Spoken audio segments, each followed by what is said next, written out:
artist Hulleah Tsinhnahjinnie. The exhibition, Our People, Our Land, Our Images, was made possible in St. Louis by Nancy and Kenneth Kranzberg and is traveled by Exhibits USA, a national program of Mid-America Arts Alliance. The gallery talk is underwritten in part by a grant from Mid-America Arts Alliance. The exhibition is curated by Veronica Pasalacqua, curator at the NC Gorman Museum, Davis, California. We are honored to have Hulleah with us today to speak on her work and on the exhibit. I've known about her work for quite some time, and so I'm really excited to have her here and have her talk about her own work, and then if there's time, probably she'll give us a little bit of a background on the exhibit, the idea behind it as well. I'm not going to change the PowerPoint. I was going to do the exhibit. Oh, okay, all right. Then it's the other way around. So, yeah. So in any case, you'll hear both about her work and about the exhibit. So Hulleah was born into the Bear clan of the Tuskegee Nation and born for the Tsinhnahjinnie, I know, I should know this by now, clan of the Diné Nation. Exhibited nationally and international, Tsinhnahjinnie claims photography and video as her primary languages. Creating fluent images of Native thought, her emphasis is art for indigenous communities. She has been a recipient of the Eiteljorg Fellowship for Native American Fine Art, a Chancellor's Fellowship at the University of California, Irvine, the First Peoples Community Artist Award, and a Rockefeller Artist in Residence. She's currently director of the C.N. Gorman Museum at the University of California, Davis, and professor in the Department of Native American Studies at the University of California, Davis. So please help me welcome Hulleah.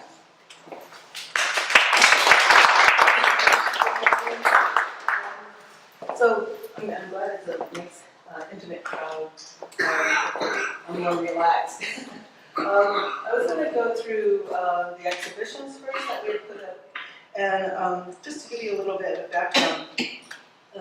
Before I was teaching at UC Davis, I was a freelance photographer for about 25 years. And then, as I always told some people last night, then I decided that I came to a point, I better get health insurance.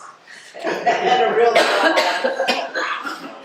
Health insurance is a real job. And so I went back to school, to graduate school at UC Irvine, and I got my master's in studio arts in 2000. And it was really nice because going back when you're older, of course you just soak it up. Yeah, it's not like when you're younger, you have other things to do. But so I was more focused than when I was in my 20s. And the really neat thing was, of course, all the technology. And I did video and digital photography and all this there. And the inspiration from the young people was just incredible. So after that, I had a plan. I was going to go back to school, and I knew a professor was going to be retiring at UC Davis. My plan was to take his place, and in the Native American Studies department, and he's the creative component. And so I applied for the job. I got the job, and that was that was 2004. And so in 2004, I also inherited the C.N. Gorman Museum, which is a small, very small gallery, about 1,400 square feet, but a very heavy, what do you call it, a cyber presence. So we put a lot of things online. It had hit hard times because it wasn't looked after for about 2 years. So we worked on the basics, painting walls, getting back in touch with donors and things like that, rebuilding the museum. And through that, and of course, my focus is photography and video. And so before I even got hired, I was in touch with the Ford Foundation people, like I said, and they were like, well, what projects do you have online? I said, well, if I get hired here, I would like to do an international gathering of indigenous photographers. And they said, if you get hired, just tell us and we'll fund it.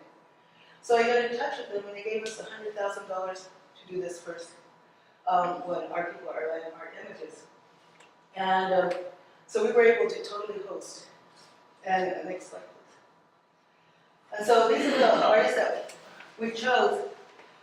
Jenny Ross Cobb, and of course she's passed on. She's one of the historical photographers. Benjamin Haldane, so she in the 1900s. And he was presented, well, Jenny Ross was presented by Joan Jensen, who did a lot of research on her. Benjamin Haldane, presented by Michael Ashton. Martin Shambi was presented by his great-grandson, Taylor Alan Shambi, who's Quechua. The Kampili family, presented by Teresa Harlan. And those images are in that section over there. So it gives you more of a historical presence of indigenous photographers, people who had professional studios early on, and then family photographs, which were really important from the Kampili family to document presence. You know, we lived on this land forever. Dubin Aguilar, who's Pitt River from, my dude from California, Samal Asabi, Iraqi Palestinian, Benita, Seminole, Ali Shabi, Rosalie Fabel, First Nations, Canada, Shan Gorsham, Cherokee, and so on. So there's a couple I'm going to focus on here who are, you know, I like them all, so it's not to say they're my favorites. But I wanted to look at this Shelly Nero piece here. Shelly Nero is an artist who works in painting and also film. And she has two feature films, actually one major feature film that's been out since I like it. And she moves through mediums like water, painting, photography, music. So she was doing photography with this. And this piece is called War, even though, you know, it's of a body, male body, and landscape. And so what she was addressing was that she remembers, you know, because her father was in World War II, and she remembers the Veterans Days, the remembrances, and the whole family played instruments, and of course there would be the marching bands to honor the veterans. And how there was all this remembering and honoring, and how that's starting to flip and down. And so she wanted to make a piece in remembrance of the bodies, the young male bodies that were sacrificed for these wars, and the land. So it's a combination of these two, and how this is for remembrance. Over here we have Shan Gorshin, who's Cherokee, from New York. Shan Gorshin, Cherokee from Tulsa. And she's addressing, you know, you'll see a lot of these images that they address a lot of, sometimes they address policies that are put upon Native peoples by the government. And some of these policies, you know, have been long awaited. And one of the things was the NAGPRA law, Native American Recreation. And as I was telling the students yesterday, it didn't just pertain to ceremonial items or items taken from graves, but it also pertained to the bones of the ancestors, the return of the bones of the ancestors. And so Shan addresses the passage of this policy and also honoring one of the women who works with collections and looking at returning a lot of the items.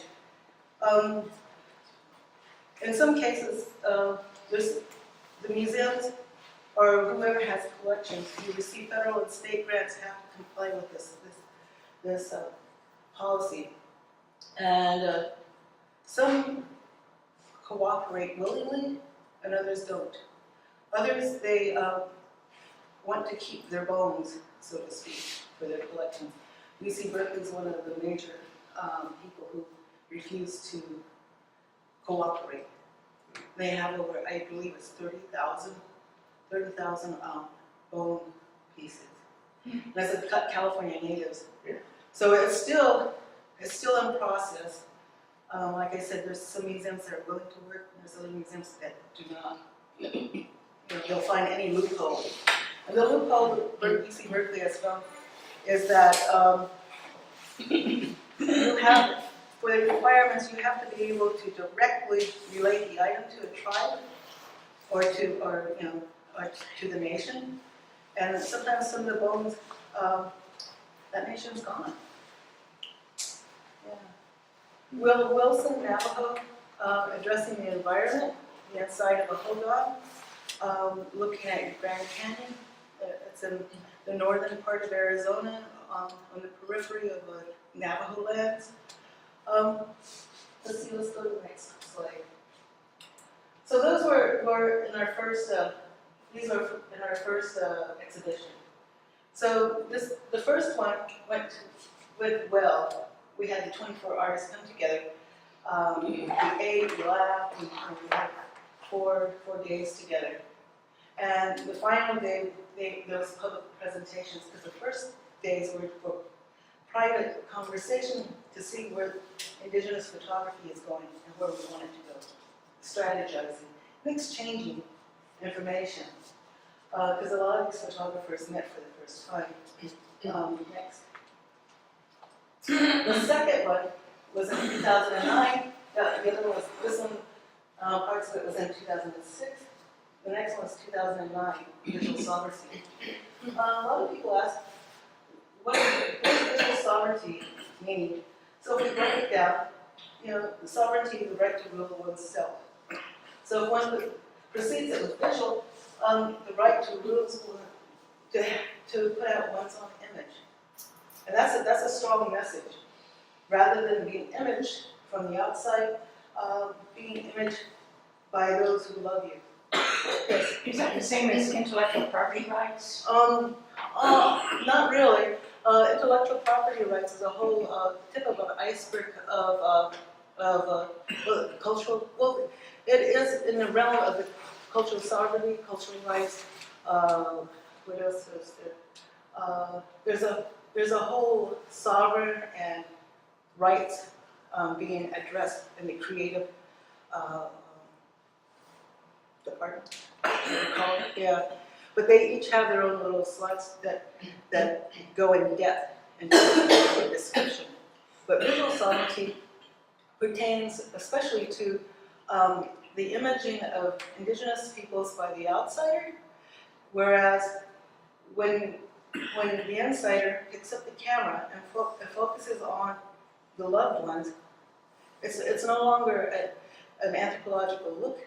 It's not a scientific kind of judgment on people. Because one of the things, if you notice in a lot of the images, they're addressing the policies. They're addressing. They're layered with cultural information. They have cultural content that a lot of even other tribes will have to be introduced to. Yeah? Okay. Next. So the Fulton Foundation had surveyed the last participants, and the last participants left the gathering. And so they came back to us and said, do you want to do another one? And I said yes. Veronica was hesitant because the Gorman Museum is only Veronica and I. And Veronica does all the paperwork. So she does all the arrangements for traveling, all the arrangements for hosting, everything, that part, and I do the creative visionary and, that part. But I was able to convince her, so we had visual sovereignty. And there we got hold of other photographers and invited back some of the photographers from the first one. Larry McNeil, who teaches at Boise State University in Idaho, was one of the people that we consulted with to who should we invite, how should we proceed. Also, let's see. looking now. I want to look at, in this one we had 34, so we bumped it up by 10. And then the other thing is that we had representatives come over from, 2 representatives come over from Australia, Brenda Croft. Her work is just divine. And Mervyn Bishop, I don't see his name there. And then we added 2 Nunavut artists. Nunavut being the latest province in Canada. An Inuit name, Arnett, Naaman Inuit, and Francisco Lucini, both Inuit. Now, each of these people gave a talk about their photography. It was incredible. And Naaman, he had to travel for about almost 3 days to get down to UC Davis. And that was his first time coming down from the north. And it was spring. It was still fairly chilly, and it was really hot for him. Anyway, Inuit is his first language, so he was speaking English, of course in a halting way, but people would ask him questions, and he'd take time to construct the answer and then thoughtfully give the answer back. And one of the other photographers asked him, said, "So Naaman, what kind of equipment do you use up there? What's your favorite brand?" And he was like thinking, looking around. Then he looked back at the person and said, "Anything that doesn't freeze." that was the anything that doesn't freeze. It wasn't like, Nike or like using a large format or anything like that. It was anything that doesn't freeze. Yeah. And then we had the Maori contingency, but okay, let's go on. Next. So this is how visual sovereignty looked. And this is our little gallery and how it looked when it was installed. Next. There's some beautiful pieces. Next. We make the most of our little gallery. Benjamin Haldane. As I was saying, Mikey L. Ashkin presented on him, and she did her master thesis at UBC on him. And she's from Metlakatla, and Metlakatla is the only reservation in Alaska.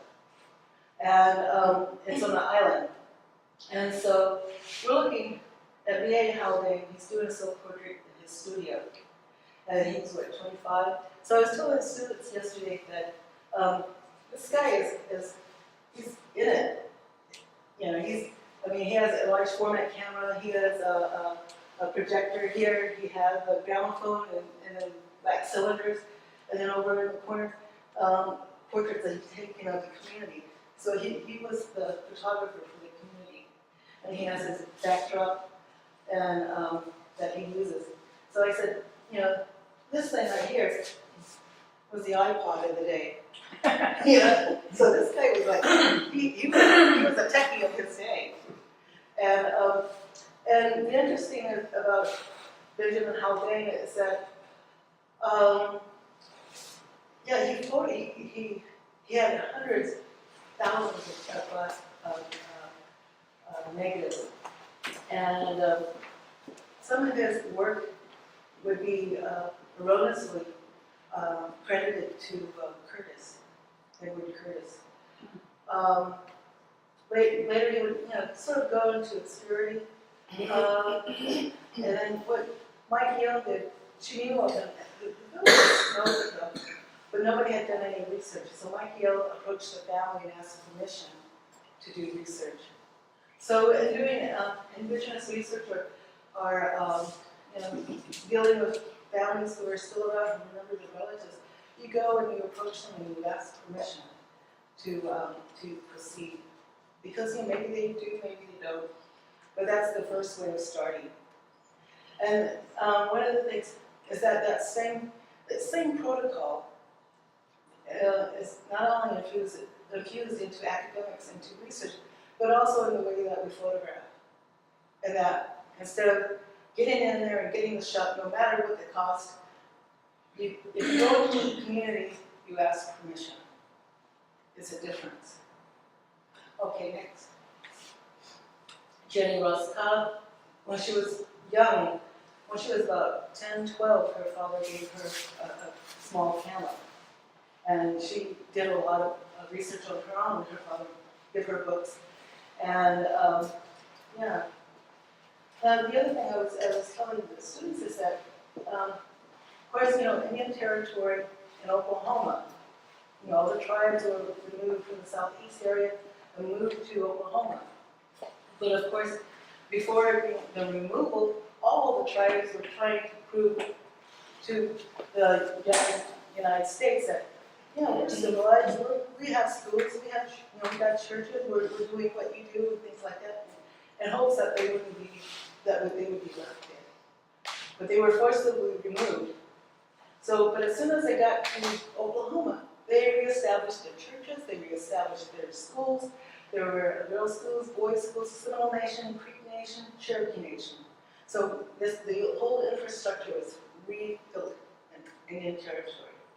So this is a seminary, Cherokee Female Seminary, 1902. And so after Jenny Ross Cobb went through the preliminary, so of learning how to do a decent exposure, composition, and things like that, she started taking candid shots of people, of her family. And so those photographs, a lot of them are in the Oklahoma Historical Society. And some of them are not attributed to her.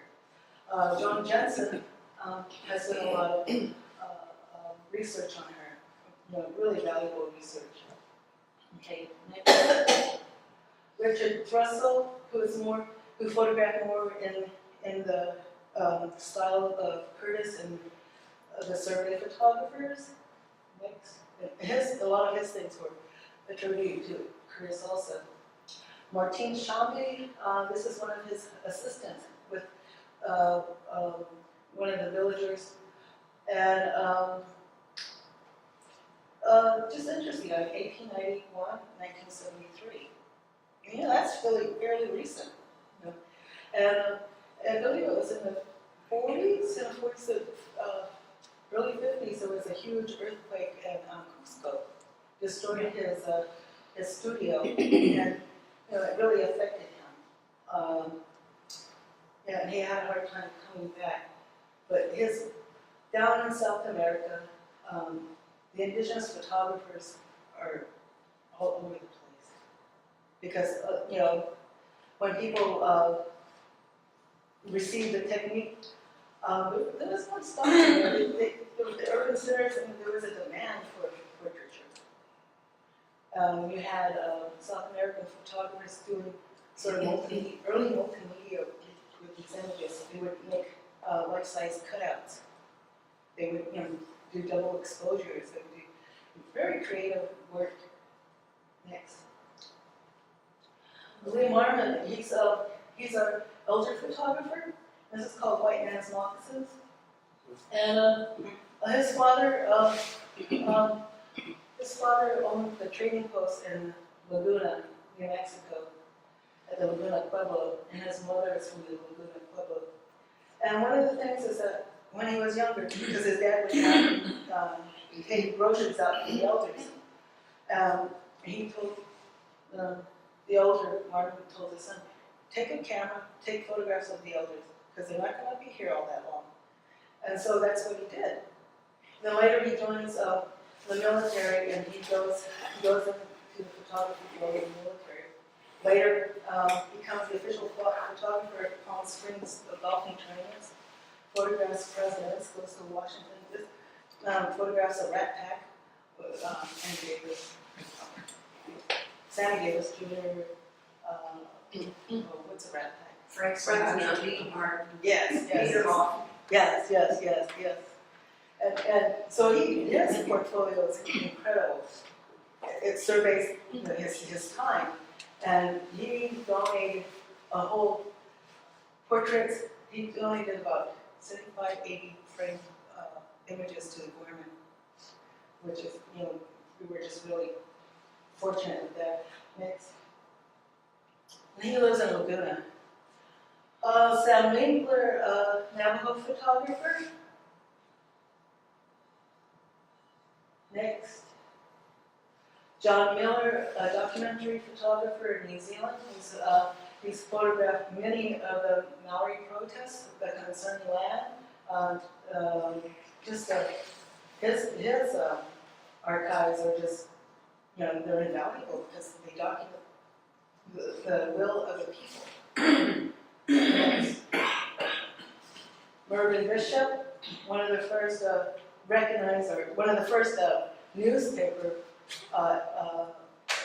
the first Aboriginal people accepted into the newspapers because, you know, they're still pretty racist in Australia, but he was able to get in. Next. L. Frank Manriquez, Hamba Achman, from California. Frank Manriquez, because not only are these photographers, you know, like Sheldon is multimedia, Frank Manriquez, everybody does other things because photography is so quick you can do other things. Frank Manriquez developed the language project in California, which was to help the California indigenous language to reestablish themselves. Next. This is Naaman's photography. He's the one that said anything that doesn't freeze. And he, the way he makes his living is he's a guide for hunters and for you know, taking tourists out into the wild. And he was speaking about how sometimes there's such a disconnect from the lower 48, the people who come up to visit up in the north. People will try to get close to a polar bear with like a 50-millimeter lens.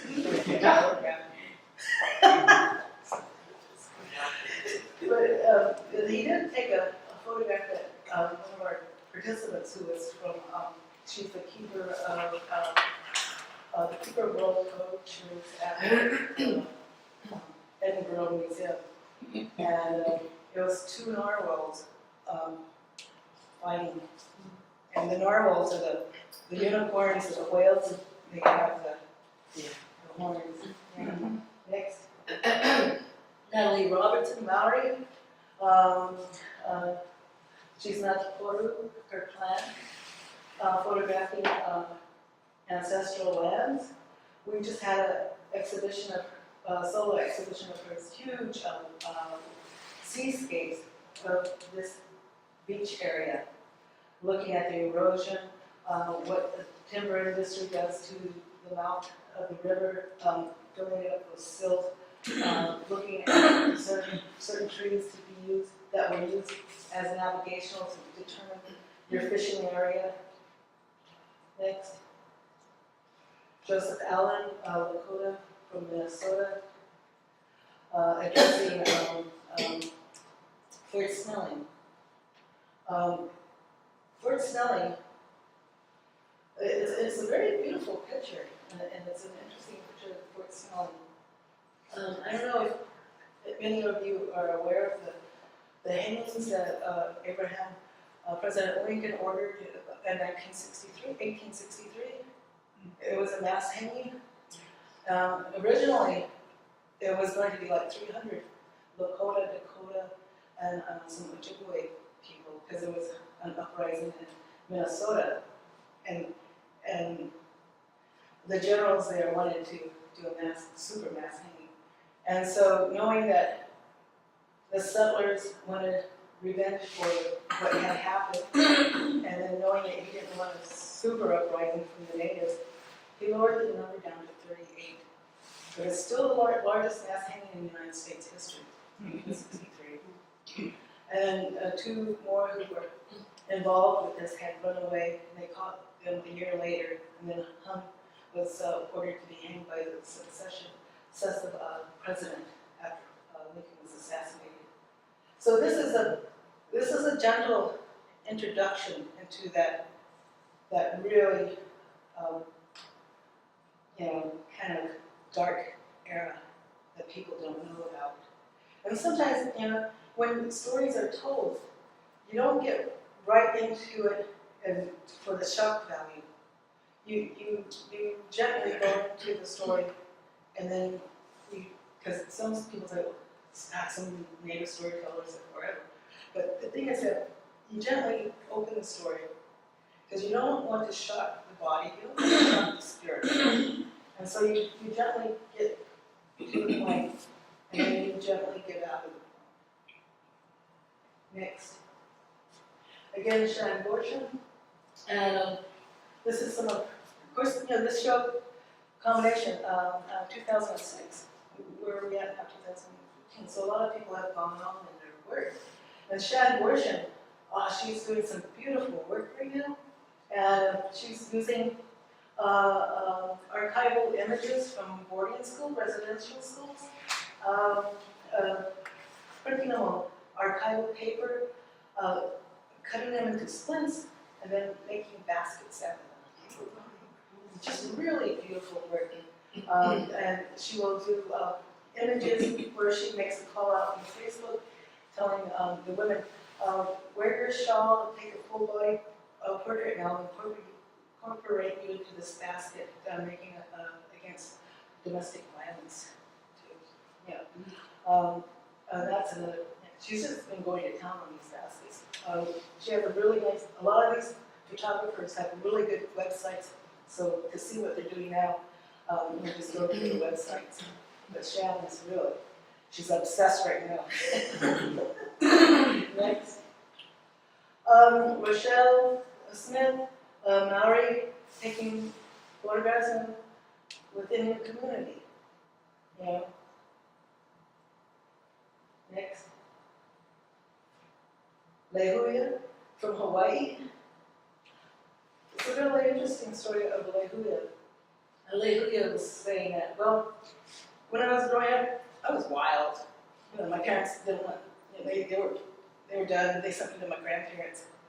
My grandparents, she said, my grandparents took me in, and they taught me everything. They taught her how to navigate by the stars. They taught her how to control that wildness. They taught her about plants. They taught her about, they taught her things that her mother's generation couldn't teach her. Next. Teo Shambi, the grandson of Martin Shambi.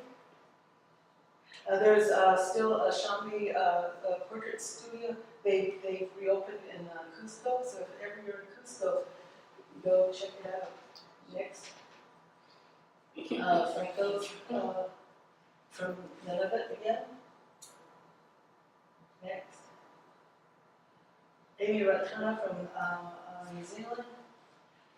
Being part of the water, photography allows me to recreate intangible memories into visual, tangible objects. The images then have physical presence that is not unseen when you hold them. Next. Kimoa, the chains in the flame. Of all the, well, of course we have photographers who are gone, the older photographers. We lost Kimoa in about 2012, and just an amazing photographer, a visionary. He had a brain tumor, and he embraced death coming, and he videotaped and he visually documented his next transition. And so his images have that special quality, because when you're aware, you're at that time, you're in that space, you're in a whole different plane. You're in a whole different plane, and your perception is different. And he was able to transfer it to photography, video, and every morning he would get up and as long as he could, he would videotape himself shaving and talk about the morning. Next. Sama Shabi. We met in New York when I was giving a talk at Columbia, and she came up and spoke to me a little bit. And then about 2 years later, early 2006, late 2006, I went to Palestine, to Bethlehem, and was invited there to be a witness. And I met her again on the streets of Bethlehem during a peace march. And so we have a very close, exchanging ideas about photography, ideas about brand, ideas about resources. Very close. She's holding olives, and I told her what we would be holding would be the buffalo. Next. And this is this photographic installation reference of the importance of photography within our culture, within within my whakapapa. As a photographer of Maori descent, I hold a responsibility to Maori to portray our people and our culture with consideration and integrity. But and this last sentence, and you can change this, but this last sentence is what sort of defines visual sovereignty. And usually the women have on their mouth the moko, and it's usually the family design. It's the eldest daughter, daughter who has it done. A long time ago, it wasn't done with it wasn't done with the tapping, the needle. It was engraved. It was skin engraving. So that they had an albatross, a tool that was a fine one. That was a chisel like this, and then they would engrave. And so you can imagine, the physical endurance one had to have. And so, it would reflect on your healing, how ready you were for this. And also on the receiving of the moko. Because some young women would scream and cry, they had to be pulled down through the whole thing.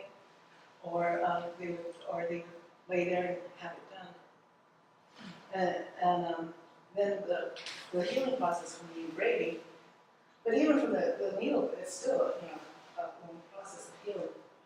But the engraving, they made elaborate feeding funnels, elaborate carved feeding funnels, beautiful.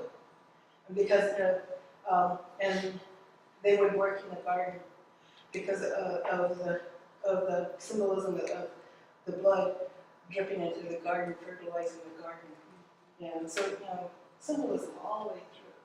So what Amy has done here is rather putting onto her chin the family design, she's had, with the fine point pen, her tribe, Hulleah.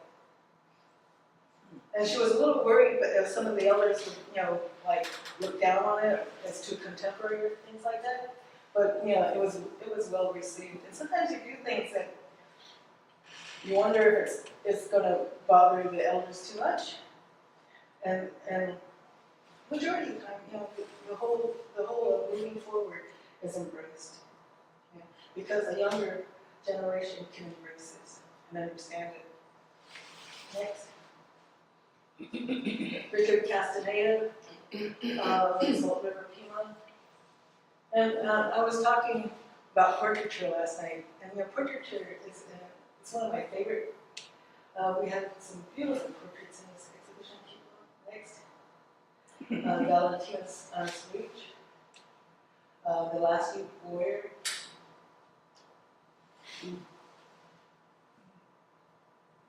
Face. Yes. Next. Lori Blondeau. She works as photography, and she's a performance artist up in she's First Nations. And speaking about elders, not and sometimes you have elders that just like being gatekeepers. And I had this poster on my door, my faculty door at UC Davis, and I had there was an elder student counselor, a native, and she hated it, and brought sex discrimination, starting sex discrimination suit, saying that I was demeaning Native women by having this out. So, it just depends on where people's political and also, where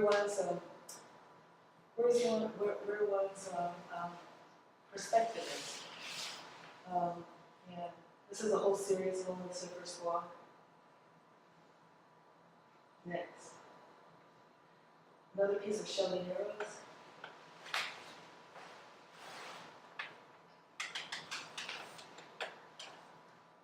Next.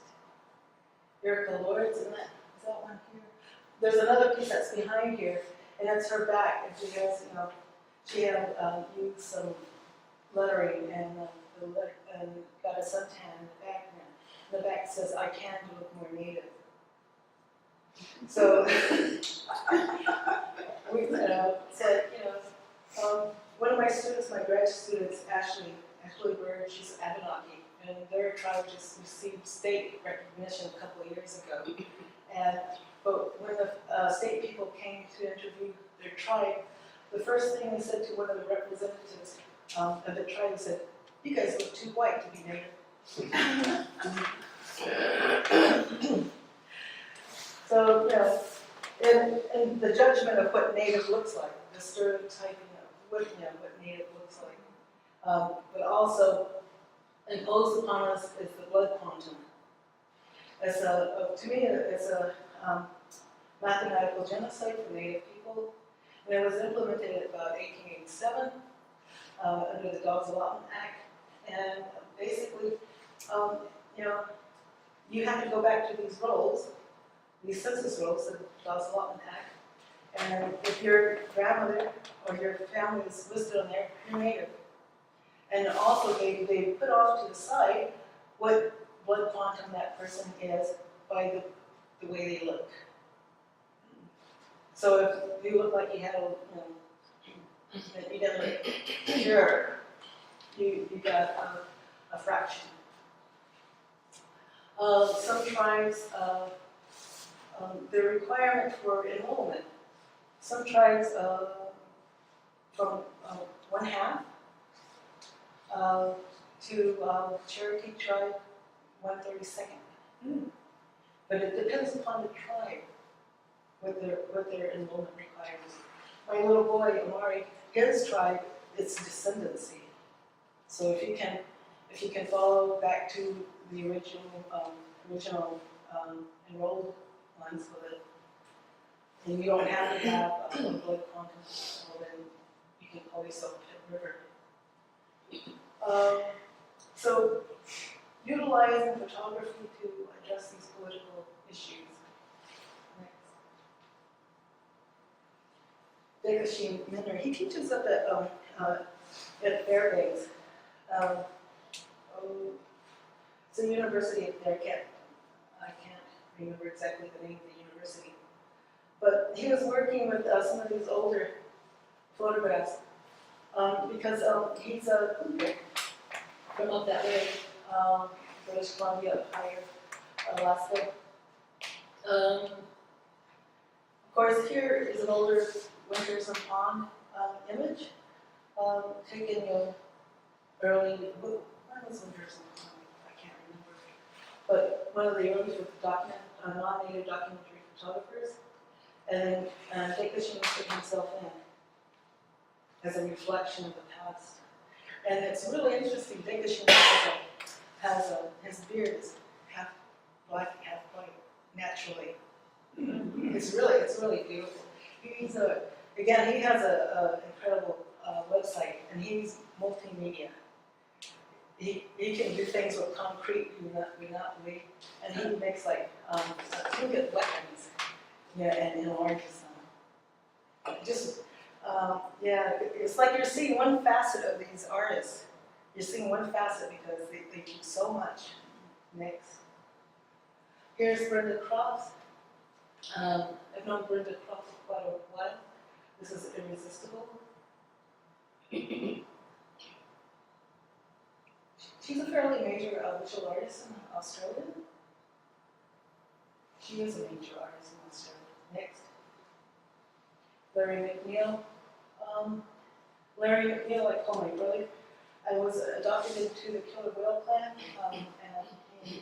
and when you get adopted, it doesn't mean you have access to everything.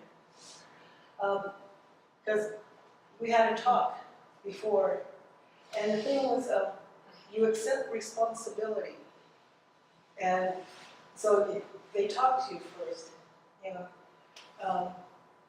because you accept responsibility for helping finance the potlatches, for helping with the family to do things, if there's a funeral or things of that type. So it's not just, so the first, when you go and you're adopted in at the potlatch, you're a guest. And after that, then you're serving, you're serving dinner after that, cleaning it up. We call him Mr. Digital because he went to Brooks photography school down in Santa Barbara, and really technically got into the digital aspect. He's also quite good at platinum prints. He's solid photographer. Next. Again, another one that shows addressing family. Next. There's Joey Elmore, making sure that student work got in, and students came and were able to access photographers who had been working for a while, and so that they would see, what is being done, so that they don't do things and say, well, I'm the first one that's done this. They see that, and so that they can journey on from what has been done. Next, so always going in circles. This is one of my pieces of my father, and Tsinhnahjinnie. And he was in World War II, the Army Air Force. And one of the latest story I have about him, my sister, well, when he passed in 2000, my sister went to go get a grave marker from Veterans Department for him, and to put on code talker, because he always said it was a code talker. And they said, well, his name isn't on the code talker, so we can't do that. My sister was like, well, he said he was a code talker, so he was a code talker. So she started doing research. And since 2012, this couple months ago, she got a letter from the Veterans Affairs, and it said, yes, your father was a code talker. He was in the Army Air Force code talkers, and so were these other people were code talkers. And one of the things that he could also speak Apache. So they think they might have teamed him up with an Apache guy. So my sister was did it, which is pretty neat. This is looking at the similarities of the issues of land and control of people.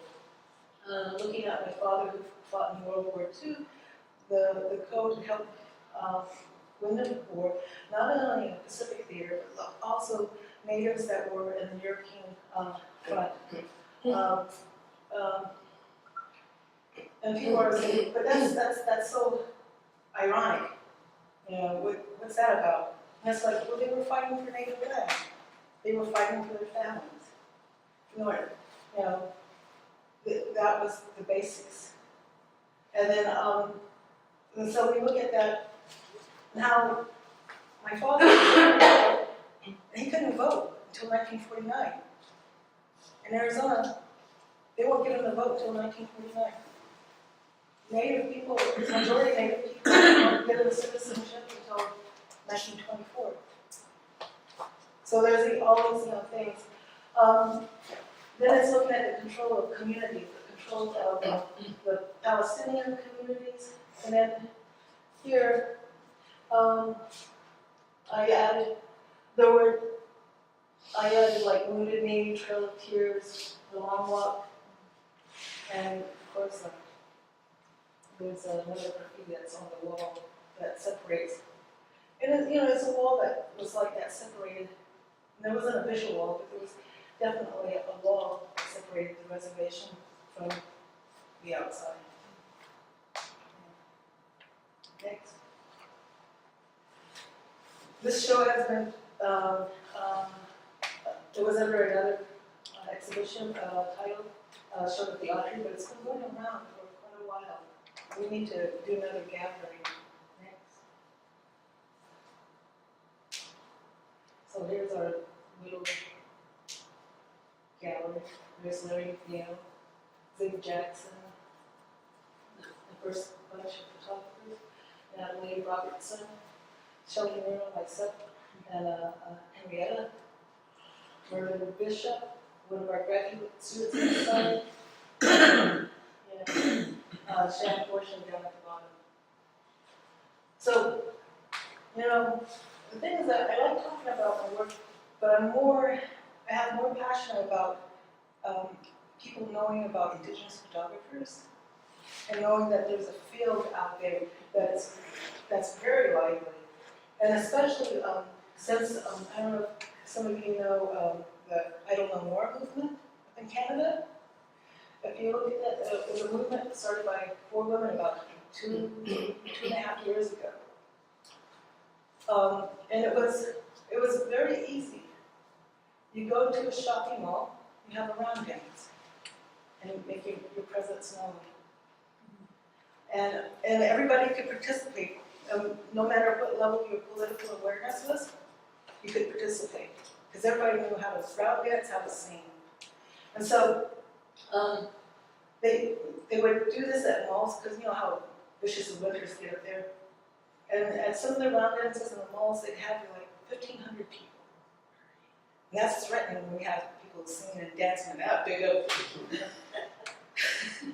But it also brought focus on the missing women in Canada, the bills that were being passed to open up the northern territories to shipping, other issues, environmental issues. That's what it brought. What it also brought to a head was the removal of this past prime minister. The largest count of Native people went out to vote this past week. And so, but also from that, the internet was alive with images. Native photographers from everywhere posting their pictures on Facebook, images on YouTube. There was like a digital presence of indigenous artists, visual. And that's strong. That's really strong.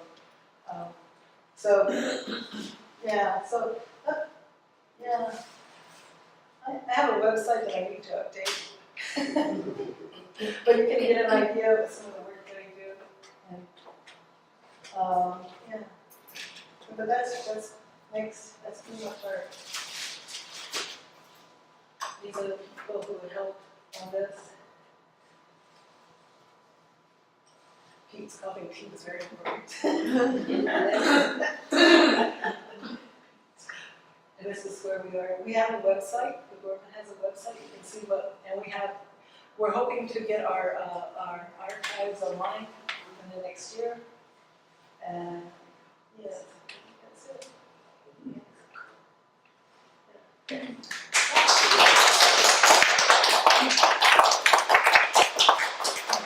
Anybody have any questions?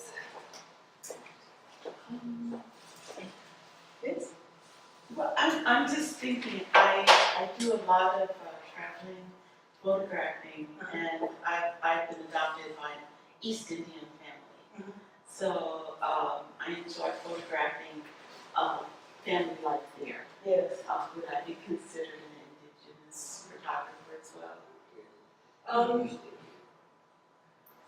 Okay, so there's okay. So we'll give a whole other thing.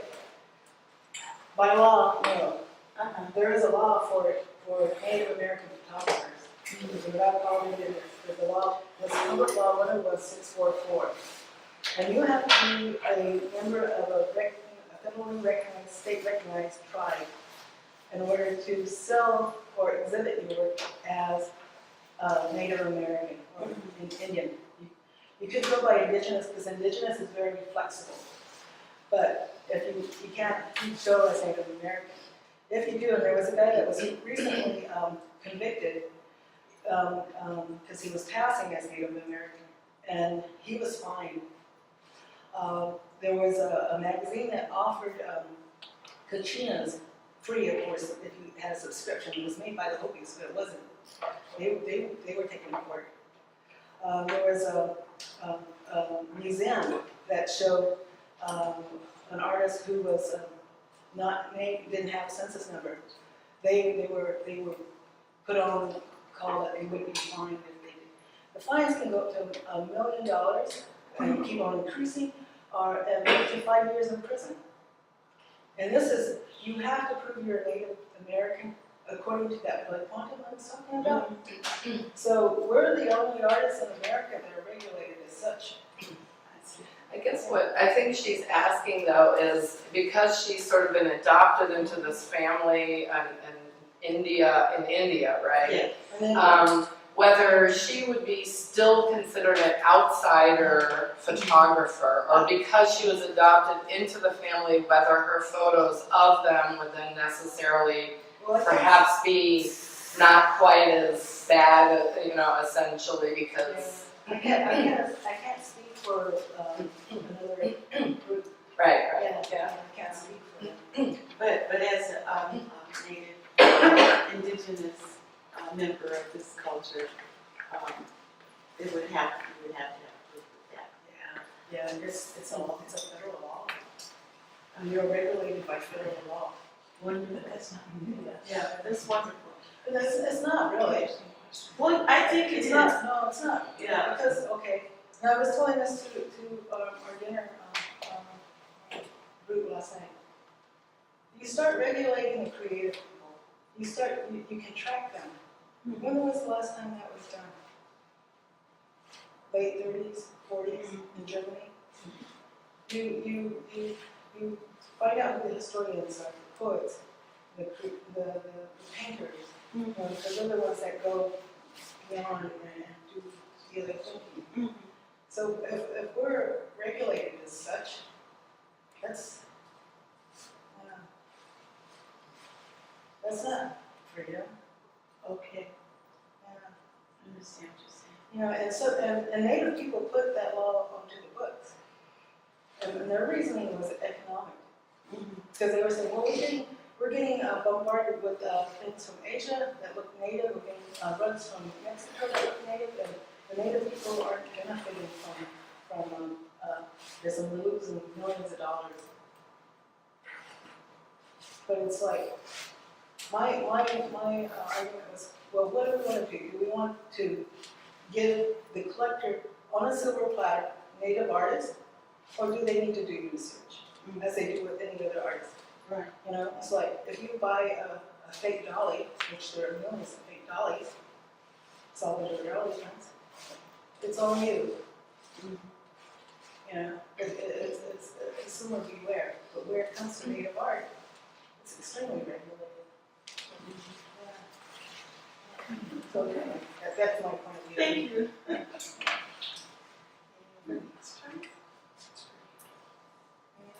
So if I went into a Native American home with you, we had a conversation, we asked permission to photograph, you have a camera, I have a camera. We take the same picture, essentially. Same point of view, there she is, standing there. Could you tell the difference? Who took the picture? I think so. Yeah. Yeah. First of all, you're taller than me. We're both sitting there. We're all in a different level. I think I have a nicer camera than you. Probably not. I mean, you could do that, but you're following me. No? Yeah, I just took you to somebody's house. You're standing where I would stand. Maybe I took you in. But you presented it first as you're Right. following, as I'm taking you in there. We went in, we had permission. But it's about the point of view, it's not necessarily about the image. I think it's about presenting your culture the way you want to present your culture. Exactly. And that's part of the visual sovereignty, is that not only, it's from the point of view, it's from a certain protocol, but also the cultural context that's embedded in the photographs are, a lot of times, like these, they're focused towards a native audience. And a Maori audience would be able to read those photographs much easier than someone who knew nothing about Maori culture. Because you take, for instance, the photograph at the end with the signs. That's Natalie Robertson's. That's an introduction of herself. When Maori formally introduce themselves, they introduce themselves by their mountain, by their river, and by their people. Those signs, the first one is her mountain, the second one is her river, the third one is her people. And unless, and if you don't read that, you wouldn't know that, So, and the succession they're put in the proper succession as protocol, wants, as you introduce yourself.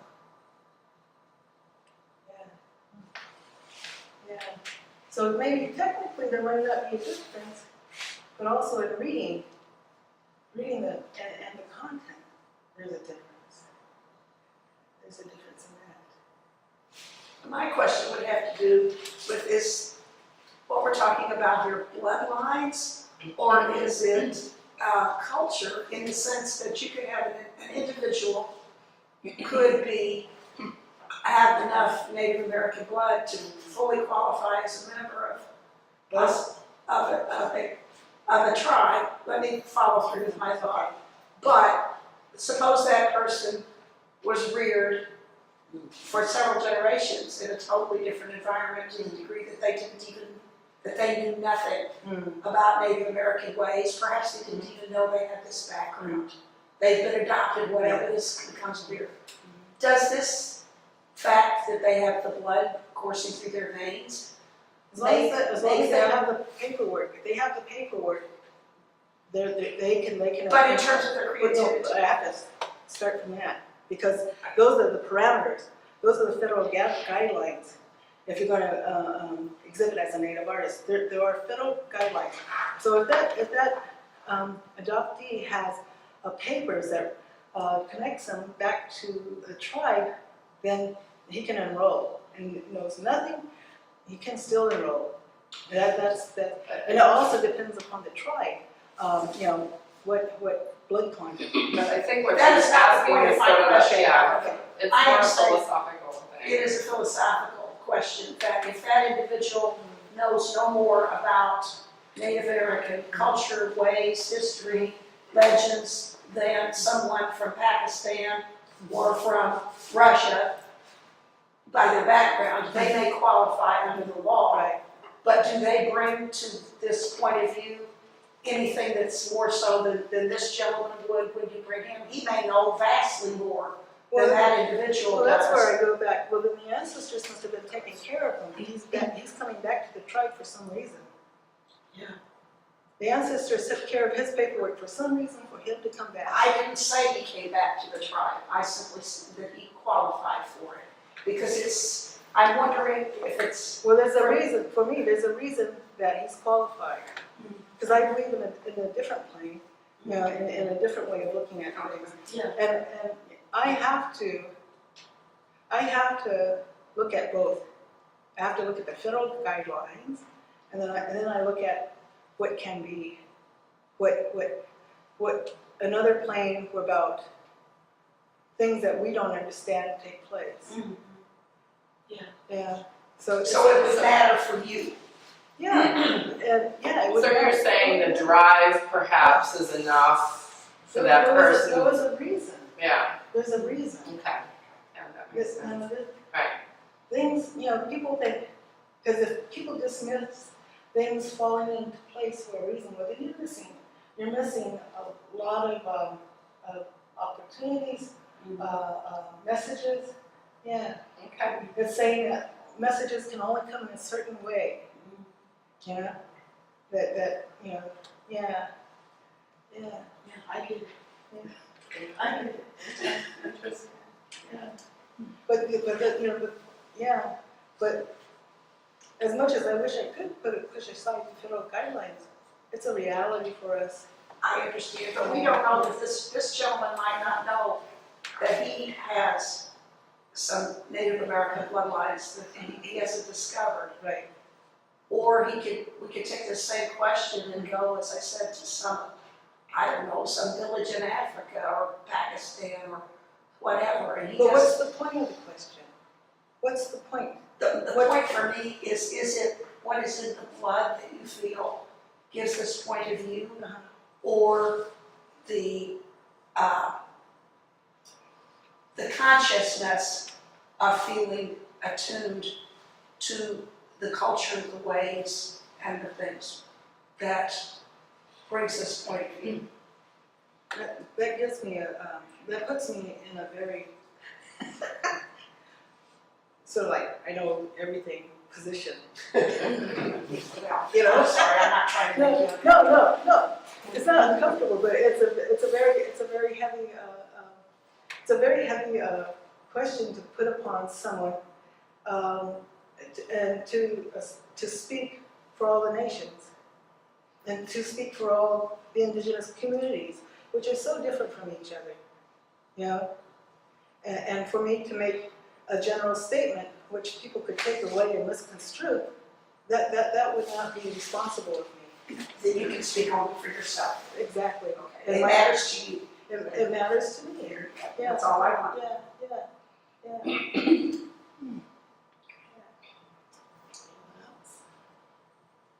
Somebody else? Okay. Thank you. Well, I really wanted to offer you a gift. Thank you so much for. Yeah, I know.